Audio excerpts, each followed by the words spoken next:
च्या अवतीभोवती गुंफलेलं आहे आणि आपण जर बघितलं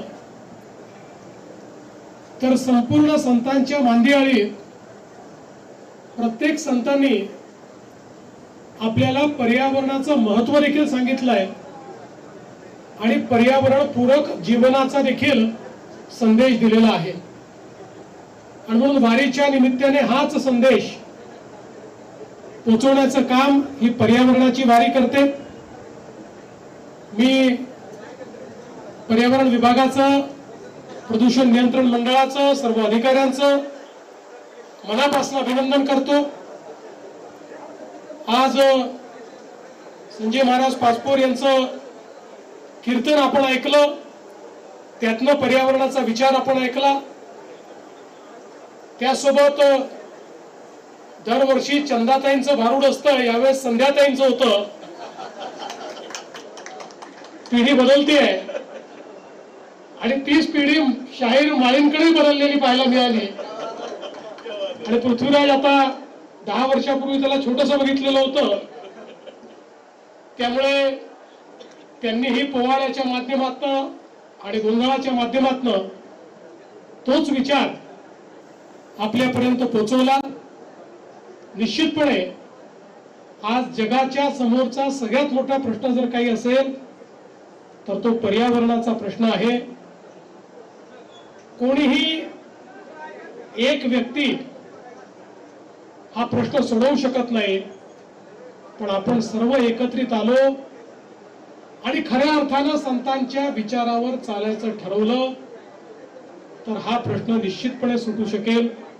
आणि म्हणूनच ही जी काही परंपरा पर्यावरणाच्या वारीची पंढरीच्या दारीमध्ये आणण्याची आपण सुरू केली आहे, त्याबद्दल आपल्या सर्वांचं मी मनापासून अभिनंदन करतो।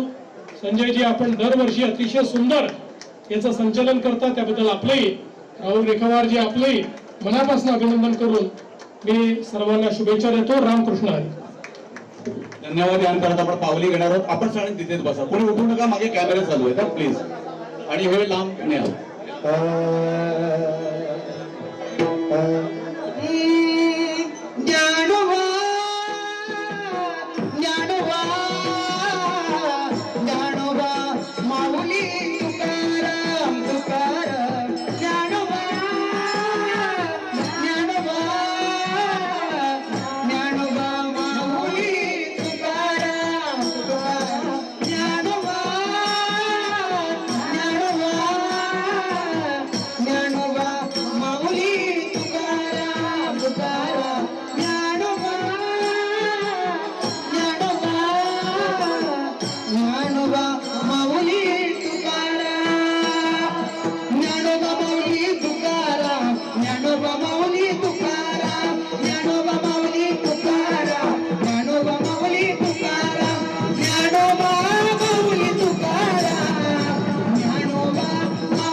एकनाथ नामदेव तुकाराम, नामदेव जनाबाई तुकाराम।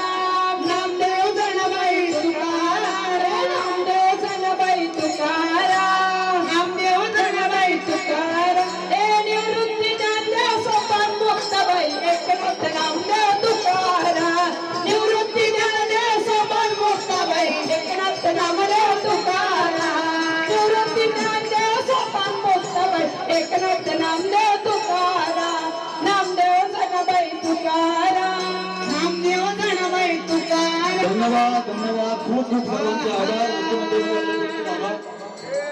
एक उल्लेख करायचा राहिला तो म्हणजे शिवाजी महाराज गोरेंचा, ज्यांनी या वारीमध्ये झाडं लावण्याची एक खूप सुंदर परंपरा सुरू केलेली आहे आणि याही वर्षी मोठ्या प्रमाणात झाडं लावली. आणि मला आनंद या गोष्टीचा आहे की मागच्या वर्षी माझ्याकडनं जे झाड लावलं होतं ते मोठं झालेलं आहे, ते मेलं नाही. धन्यवाद सर, आपण सर्वजण या ठिकाणी आलात त्याबद्दल खूप खूप आभार आपले व्यक्त करतो. या ठिकाणी तरुण भारतचं या ठिकाणी प्रकाशन होत आहे.